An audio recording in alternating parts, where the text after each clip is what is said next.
Hello, and welcome back to Writing for ESOL Level 1. In this video, I want to discuss the use of suitable vocabulary and tone for formal writing. It's quite easy to write informally to friends and people we know, but how do you change your words to suit someone you don't know? We need to remember that when writing formally, the language and tone used needs to remain quite careful, pleasant, but not over-friendly, and always professional. As a general rule, try not to use contractions such as I'd for I would or you'll for you will. Keep everything long as opposed to short, and don't use slang or idiomatic language.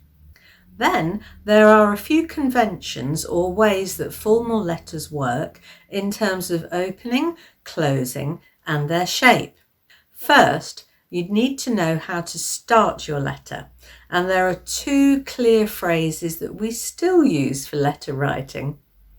If you know the name of the person you are writing to, you can start like this: Dear Mr. Smith, or Dear Mrs. Brown, and so on. However, if it's someone you don't know and you want to appear formal and respectful, then you write it like this: Dear Sir or Madam. Or you can use To whom it may concern.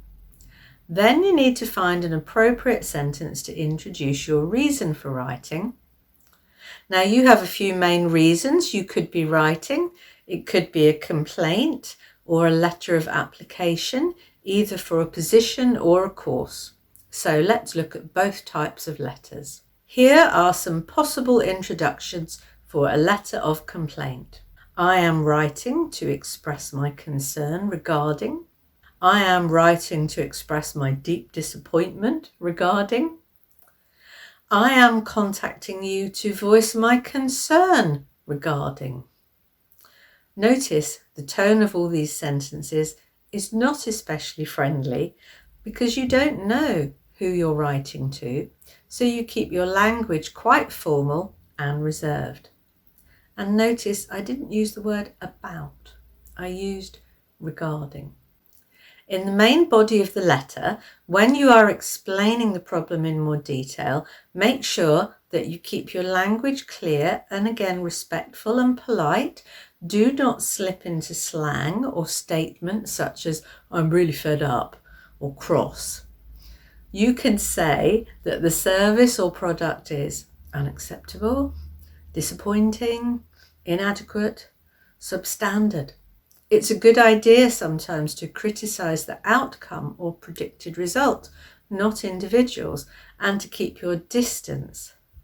Don't forget the super useful passive tense you could use here. For example, the food was served cold, not you served cold food. If it is a public service, then it's a good idea to think about how the difficulties will affect other members of the public and discuss the effect or impact on them. You can say that certain areas of the public will be affected, will be disadvantaged, will struggle to find adequate assistance. If it's regarding a product or service that you received personally, then you need some appropriate vocabulary to express that. So you can talk about inadequate quality, unacceptable service, delivery failure, delivery errors. When you close the letter, you also need some appropriate formal language to request a resolution, but again, keep it polite. For example, I request that you resolve this issue by, and don't forget, explain what you want them to do. I fully expect a resolution to this issue from your customer services. Or even, if this issue is not resolved, I would not use your company again. Now that's a veiled threat, but a polite one. Or again, for a complaint regarding a public service, you need to formally request further investigation or consideration, such as, I politely request that you will consider my complaint and review future plans. I do hope that you will review my concerns and act appropriately or support my claim. By the way, a request for resolution is also a great way to bring in lots of modal verbs. So don't forget that you can use constructions such as ought to or should when you explain what you wish to see happen. Here are a couple of examples. I believe that the council ought to consider the views of the local residents. Your company ought to offer a refund for this disappointing product. And then don't forget the correct formal ending. Now remember, we discussed the correct beginning. If you started with dear sir or madam because you don't know their name, you need to use yours faithfully. And again, there are no exceptions to the rules, just use it. Don't change it. Do not use more modern conventions such as best regards or kind regards. This does seem to be a new popular email ending, but I would not use it in letter writing at the moment. Now we're going to look at language for letters of application. I would expect you to be writing maybe 3 different paragraphs for this. 1 to explain your qualifications, 1 to explain your current and past work experience, and 1 to add additional useful information such as your personal skills. So as before, start the letter as I showed you. Dear Mr. or Mrs. or dear sir or madam, or to whom it may concern. Give a reason for writing. I am writing to apply for the position you have recently advertised. I am writing in response to your recent advert. I am writing with regards to the position which you recently advertised. Oh, by the way, if you use that last example, there's a bonus point for a complex sentence. I hope you noticed that. And then move to your personal qualifications. I have gained, I have studied, I have recently completed my studies in. Just a small point here as well, it doesn't actually matter too much what you say about your qualifications. If you have to write a letter of application, it might be for something you're not personally interested in, or maybe you don't have suitable qualifications. Not particularly important. What we're looking for is that you can use the right kind of language to talk about yourself in this style of letter. So you can fabricate a little bit if you want to. All right, next paragraph. Here you talk about your work experience, so you can start with what you are doing now and refer back to anything else done in the past. Once again, it does not actually need to be 100% true. We won't check. We are looking at your language, not your actual real life experience, strange as that may seem.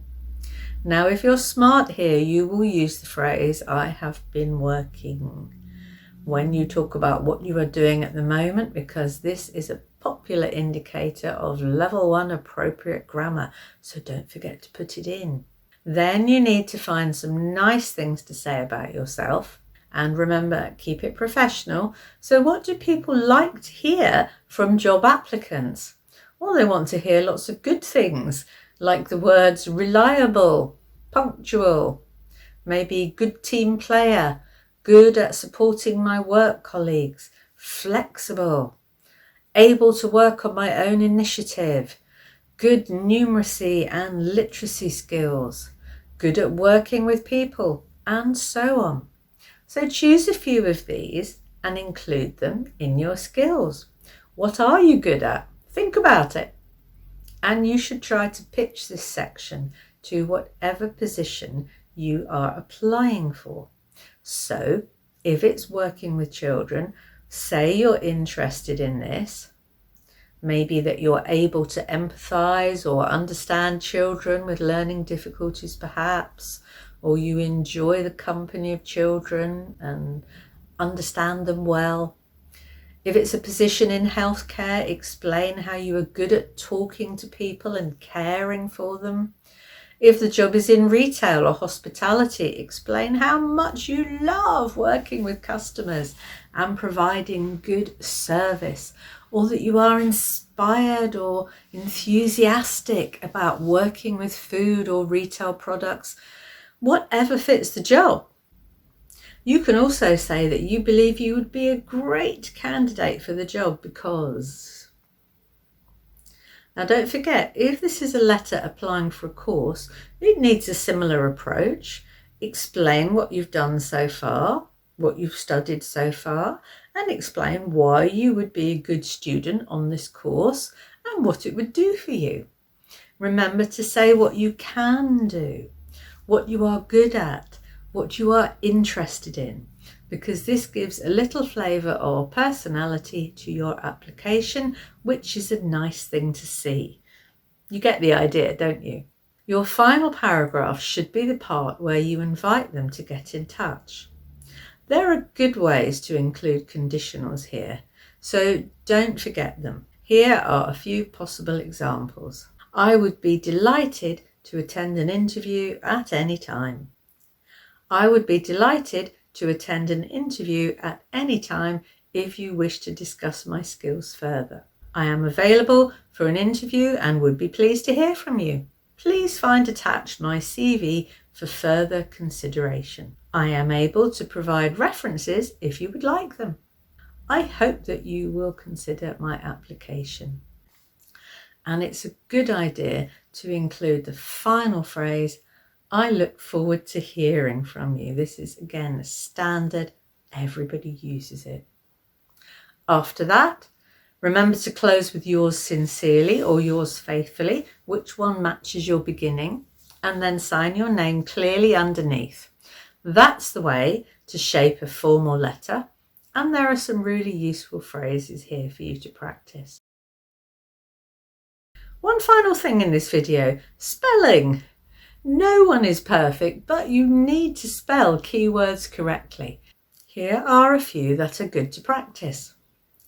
Experience, opportunity, sincerely, faithfully, previous, interested, professional, qualification, achievement, advertised, enthusiastic, candidate. Now, how do you practice spelling? Really, there's no other way than to keep writing the word over and over. Check the original word until you're happy that you've got it right. So, practice some of these useful spellings and practice some of these handy phrases or sentences to put in your formal writing. I think I might have one more video in this series, and it will be discussing the correct use of punctuation, and I think I'm going to put in also how a formal letter looks on a page. See you then. Bye for now.